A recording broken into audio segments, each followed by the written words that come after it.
It began with a transmission no one in Burkina Faso expected. A coded document routed through a diplomatic relay in Brussels marked "Confidential, Immediate Attention." Inside, just one sentence. Your personnel is subject to international review for disproportionate engagement during joint operations. No details, no context, no acknowledgement of the man who died. The message came from The Hague.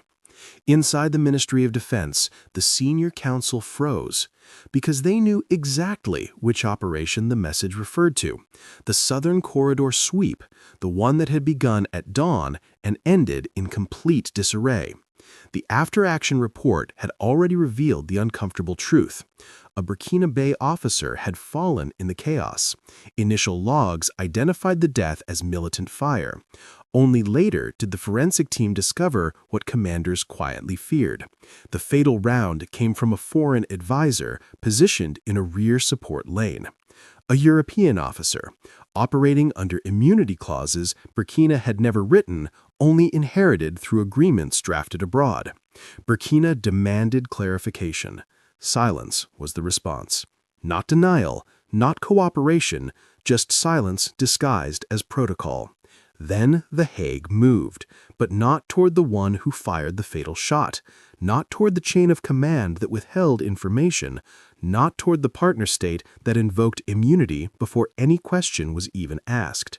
The ICC moved against the Burkina Faso soldier who had returned fire, covering his retreating team. The contradiction was too sharp to ignore. A man killed by friendly fire. The foreign advisor who fired the bullet protected. The African soldier who fought to save his unit investigated. No symmetry, no shared responsibility, only one direction of accountability. For months, the ministry compiled every fragment of the Southern Corridor mission: the staggered advance, the shifting formation, the sudden burst of fire from the ridgeline, the confusion created by overlapping sectors. The ballistic evidence left no room for ambiguity. The bullet that killed the Burkina Faso officer originated from a Western-issued rifle, fired at a downward rear angle. The technical team's conclusion was blunt: operational error by Allied support. Burkina submitted their dossier. A mechanical reply came back. Received under procedural review. No schedule, no commitment, no mention of a joint inquiry. Meanwhile, the ICC's preliminary examination expanded. Witness lists were drafted. Requests for archival data arrived. Nothing, absolutely nothing, referenced the foreign advisor. Inside Ouagadougou, frustration ripened into certainty. This was not an investigation. This was a hierarchy. One morning, the foreign ministry received a file quietly forwarded by a West African partner, unsourced but written in unmistakable institutional vocabulary. Its title: Guidelines for Risk Mitigation in Multinational Accountability Processes. One section referenced the Sahel directly. Another spelled out a principle no African government had ever seen in writing. Incidents that risk implicating personnel from contributing states must be de-escalated to protect continuity of strategic cooperation. Further down, local forces remain primary subjects for prosecutorial engagement when institutional credibility requires visible action. The document didn't need a signature. Its meaning was atomic. Western soldiers were to be shielded. African soldiers were to be scrutinized. The Southern Corridor incident did not create bias. It simply exposed it. A week later, another note arrived through diplomatic back channels, a polite warning framed as friendly advice. Escalation may negatively influence development partnerships. Not a threat, not a denial, just a reminder of how global systems function when power determines process. By the time this reached the presidency, the conclusion was unavoidable. The ICC's mechanism was not built on equality. It was built on feasibility. The emergency meeting at 0745 was brief but decisive.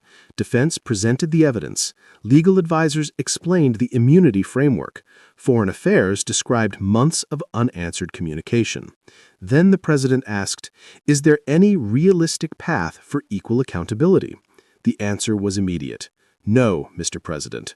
Decision made. Burkina Faso would exit the ICC, not as a rejection of justice, but as a rejection of selective justice. The announcement at 10 was short, almost understated.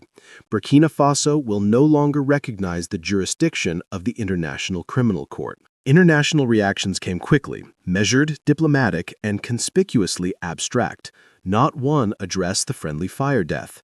Not one mentioned the immunity clause. Not one acknowledged the imbalance that had triggered the decision. But in the Sahel, the response was different. Mali called it inevitable. Niger said it reflects structural truth. Legal scholars across Africa repeated a statistic long whispered but rarely stated aloud.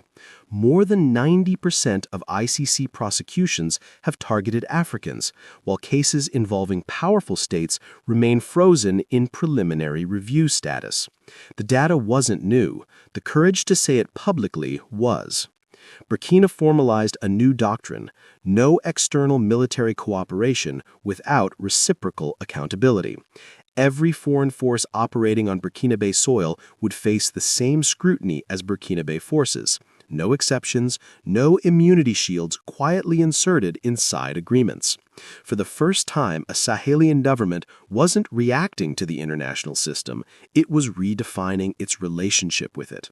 The withdrawal didn't end the debate, it ignited one. If justice applies only downward, from the powerful to the less powerful, is it justice at all?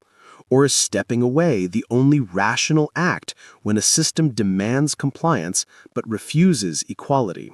Burkina had given its answer, and the echo of that answer began to reshape conversations far beyond its borders.